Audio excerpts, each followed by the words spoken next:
Early morning, y'all. Goatsquadtv. So I want to do a little mini video.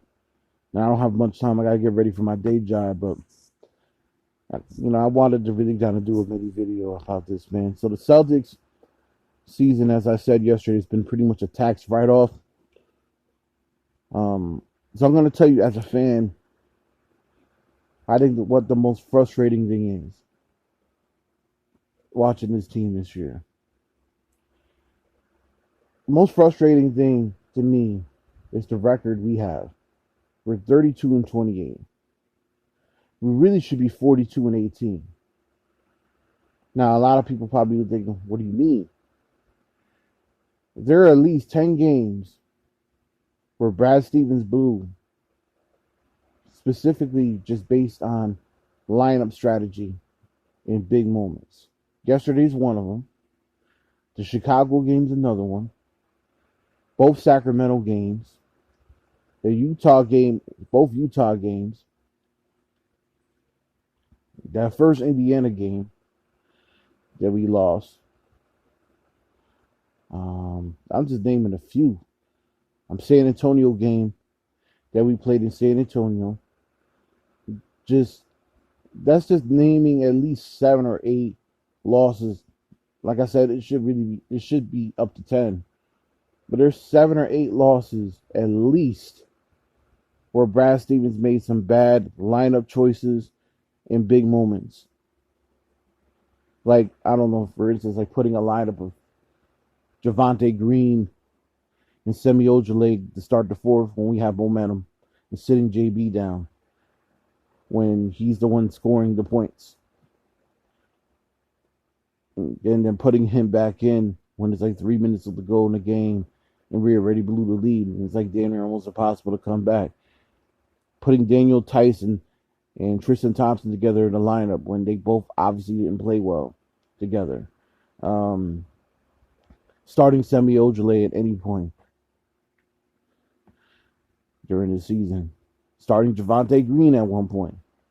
He's not on the team anymore, obviously, just like Tice, but you guys kind of get my point. A lot of these losses are due to COVID restrictions and just players being injured. But some of these losses are also due to Brad Stevens' bad coaching decisions in big moments. Whether it be to start a game or whether it be to finish a game. Just a lot of bad coaching decisions. Putting too much trust in players that haven't earned that trust. Just because you have a good practice or just because you need to see what a player is doing doesn't mean you need to play them in big moments. I like Romeo Langford. I don't think Romeo Langford should have been in the game in the fourth at any point yesterday. I like Aaron Naismith, but I don't think you should have sat Aaron Naismith down when he was hitting threes and hustling and keeping us in the game in the second quarter when we were about to get smoked. I don't think you should be playing Grant Williams and his swimming pool defense technique at any point during the game, especially when you have a lead. It's like when you put Grant Williams in there, it's almost a guarantee you're going to give up a 10-point lead. It's going to be a 12-point turnaround. So the frustrating part, obviously, yeah, you got players that are injured. Kemba took a while to kind of get back to being himself, which is going to be kind of expected. A lot of fans just ain't trying to be patient. Jason Tatum in and out with the COVID and then having minor injuries. Jaylen Brown not playing all of a sudden now with the shoulder bursitis.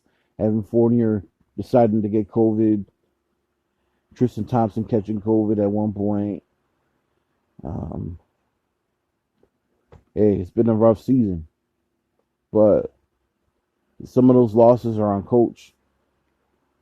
And unfortunately, the players are going to take the brunt of the respect of the losses because of coaches protected. Either way, I'm not blaming it all on coach because there's games where the players lost. But it's all up to the coach to really, in my opinion, know his lineups and know his rotations. You don't experiment during the season when you have a lead on the team. And you know how fast that shit could evaporate in today's NBA. The 3-point shooting in a 30-point league would go like that. Perfect example, that Los Angeles Lakers game.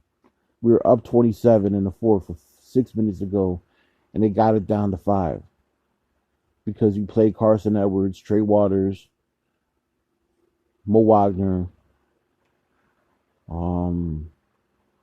You played all three of those guys, and those guys couldn't make a shot into the ocean and couldn't play any defense.